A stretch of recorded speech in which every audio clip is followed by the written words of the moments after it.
Let's take a trip back in time. The year is 1991.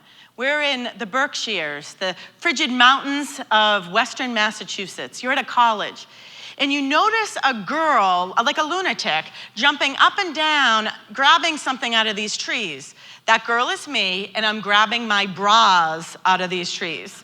My not so sexy bras, incidentally. The guys did this to me, and I totally had it coming. Now, being originally from Boston, I'm a New England Patriots fan, and the guys next door would always have these football parties every time the Pats were on. And it was guys only. They would never invite me. And I like sports, so I would take it personally. So I would solve the problem. Every time they'd have a game, everyone would be in the house. I would take a chair outside of the townhouse and stand on it and look in the window, and I would wait patiently for that critical play. You know, the critical play with the balls like in the air. You guys, what are you doing? You're like this. You're like, yeah, at the edge of your seats. And then in that moment, I would turn the channel with my remote control. Yeah, I did. Yeah, it's true. It's true. Hands down, the best football season I've ever had in my entire life. Now, I will say there was a little hitch in my fun game playing. It lasted all season until Super Bowl weekend, and I got sentenced to a day of bra rescue. But what happened was the guys were blaming each other. They literally started fighting with each other, like who was screwing with who, and they stopped talking to each other. It created this like big brouhaha, but this was a sacrifice I was willing to make. And I want to ask you, I'm curious, what's putting you in the nut house? What's been putting you in the nut house? And because of whatever that is there a potential that you could lose a relationship that's not worth losing, that's worth keeping in your life? To find the answer to this question, I want to take you on a little journey today. See, here's what happens. The solution has to do with the way we actually move our bodies. And many people are surprised to hear about this because the way we move our bodies connects to our brain and influences the way we make our decisions in life. So let's go on a little trip because there are two roadblocks that are preventing us from looking past what drives us nuts. Before you can get excited to find out more about all the movement, let's look at these roadblocks. The first one, let's buckle up. We're going to one of my favorite places in the United States, Washington, D.C. This is my friend Jeff. He's single. You can tell this is a bar. Well, maybe you don't know. It's a bar in Georgetown. But what you can tell is these pictures are authentic because there is one single man for 3 single women in the D.C. area. Now, I have asked over 50,000 people 2 questions about these pictures. 1, which Jeff makes more money? And 2, which Jeff is more likely to get one of the girls' phone numbers? And invariably, almost everyone says picture B. I think the people who pick picture A are attracted to difficult people. But this isn't my point. See, yes, out of all the things you put on to come out here today, out of all the things you put on today, the thing that will be judged the most is your body language. But that's not my point for our talk today. My point is, when I say A or B, everyone decides. Everyone chooses A or B, but yet many of us will tell you that we're not judgmental. We're not judgmental. Of course we're all judgmental. It has something to do with our survival mechanisms. We judge the new babysitter. Are our kids safe with that babysitter? We judge the Uber driver when they pull up, right? We judge, is this a good decision for me to make or not? We are judgmental, and sometimes we make good judgments, and other times we make not so good judgments, right? Like for me, when I've made bad judgments, it's been catastrophic. It's resulted in me losing friends, time, money, my virginity, my dignity. My dignity. I think this is a good time to travel to another trip. Wouldn't you agree? All right, now let's head to Massachusetts again. This time we're going to be in a nice place called Harvard University in Cambridge. And here at Harvard, a couple researchers wanted to find out if radiologists could spot precancerous cells in pictures of x-rays. And so they were asked to look at these x-rays and to spot them. But here's the trick. A couple of the x-rays had something that didn't belong in them. And if you look closely, you could see it's actually in this picture I'm showing you. It's right here in the top right corner. It's a gorilla. But 83% of radiologists, 83% miss the gorilla in the lungs. This is a study called Inattentional blindness, and this is important because it proves that when we are so focused on something that is challenging in front of us, we can miss something more important that's right in front of our eyes. And this can result in us losing friendships, money, time, and our virginity. What is it that you're missing in your life? So listen, this gorilla, it's not that big of a deal, right? So there's a gorilla in lungs. And then my friends missing my cute, adorable face in the window of their townhouse during the football games, they miss that. Those aren't a big deal. But there are inattentional blindness moments that are a huge deal. As a matter of fact, it's the kind of stuff where you go in a job interview and you have toilet paper stuck to your shoe and no one told you, right? Those moments. Or you have a friend right now who's addicted to drugs, a loved one, and everyone seems to know it but you. And when you find out, you feel blindsided. Or your daughter told you 2 days ago when she fell off her bike, "Mom, I think I broke my arm." And you are so focused on something else that you ignore it and shake it off. And you find out today when you go to the hospital, it's broken in 3 places. That's inattentional blindness. And incidentally, no gorillas were harmed in preparation for this talk. Just want to get that out of the way. It's true. It's true. Inattentional blindness has blindsided me more than once. One of the biggest times was 6 years ago. My amazing, loving mother, a nurse for elderly homeless people, a saint on earth, my best friend, she found out that her cancer had bad news. It spread throughout her body. And the doctors literally told us, "Get your affairs in order. Your mother has a couple months to live." It becomes my life mission and my family. How do we take a couple months and we turn that into years?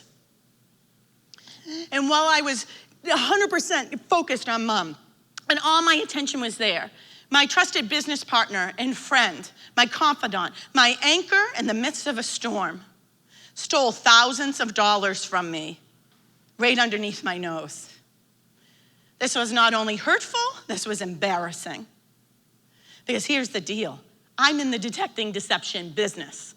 And I'm good at it. I'm good at it. I go on television shows and they call me the human lie detector. I've written 2 books on the topic. For 16 years, I used to work for a federal law enforcement agency as an investigator for 16 years. ATF, the Bureau of Alcohol, Tobacco, and Firearms. My dad used to tell all his buddies I was his daughter who turned her hobbies into a career. Drinking, smoking, shooting. Yeah. So I get it. If you have been blindsided by something that everyone else saw in your life but you, and you're full of some type of blame and shame, I get it. So how about you forgive yourself starting today? Because it's inattentional blindness. It's that can be the jerk.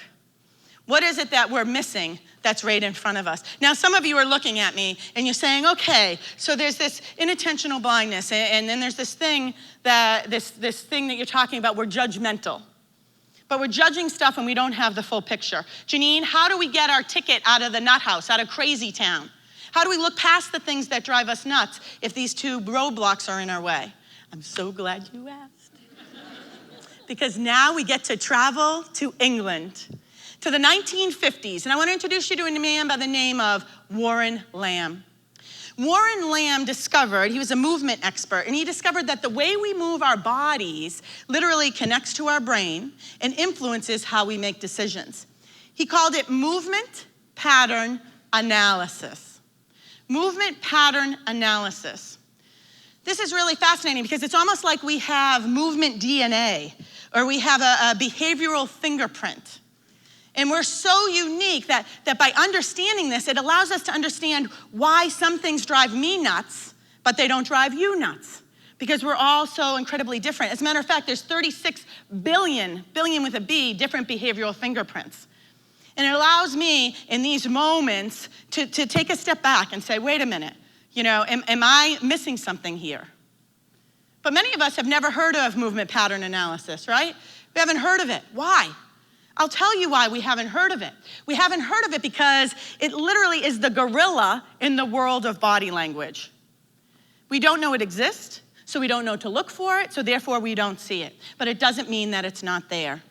Movement pattern analysis is so fascinating that how you move your body, if I were to talk to you for 2 hours, I could tell you, are you the type of person who's motivated to investigate a problem or explore a creative solution?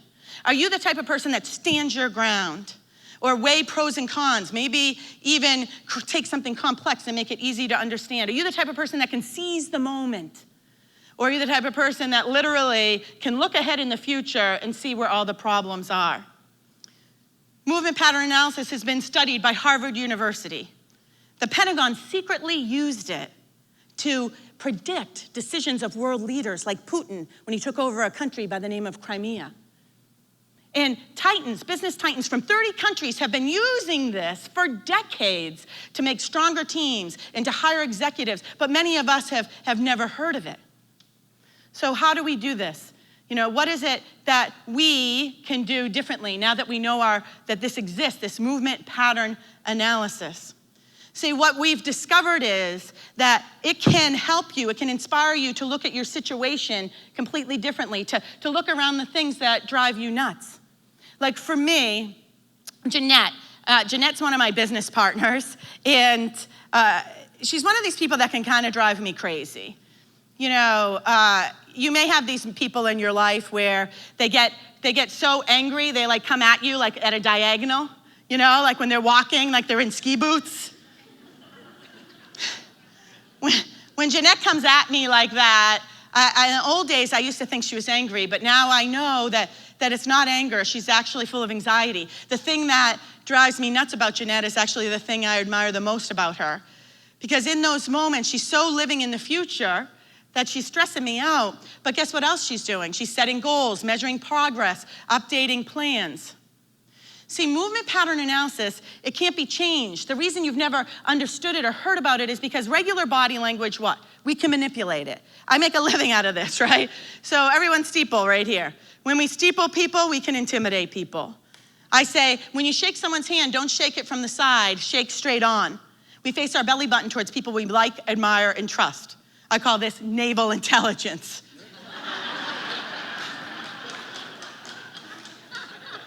But your behavioral fingerprint, by the time Jeanette was 20, she is who she is. By the time you're 20, your behavioral fingerprint is what it is. It's not changeable. It's not something that can be manipulated.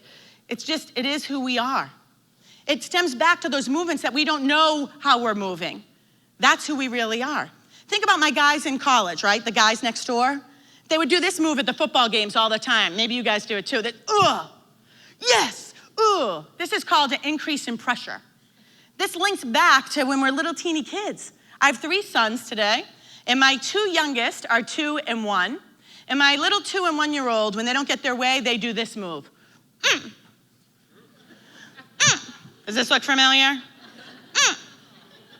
What's happening in their little teeny bodies is it's starting to have a conversation with their little teeny brains, and they're learning how to talk with one another. And it's significant because when my little guys become men one day, this is one of 2 movements that will be connected with them being able to stand their ground and persist against difficult odds and not throw in the towel when the going gets tough. By understanding we have this behavioral fingerprint, when someone drives me nuts, to look behind it, to look beyond it, you know what I do? I do a technique that I know works as like a charm because it stems back to when we were babies. It's this wiggle. You wiggle from your forehead to your fanny. It's impossible to be angry and wiggle. I'm telling you. Look at me, young man, when I'm talking to you. Like you can't be angry.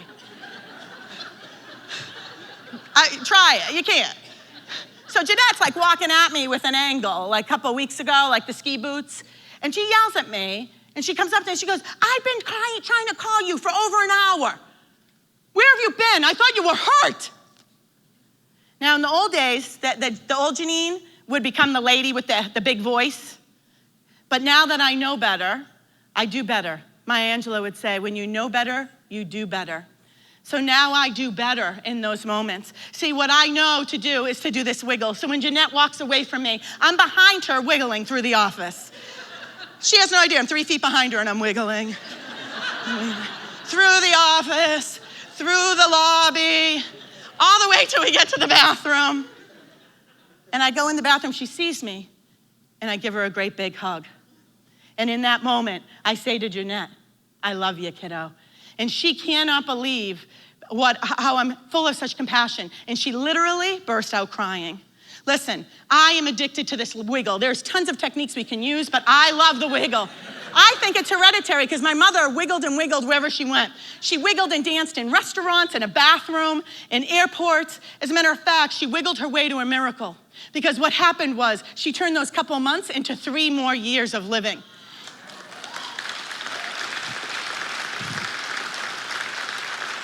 And the doctors couldn't explain why, but I can explain why as I say my goodbyes, because she wiggled her way to a miracle.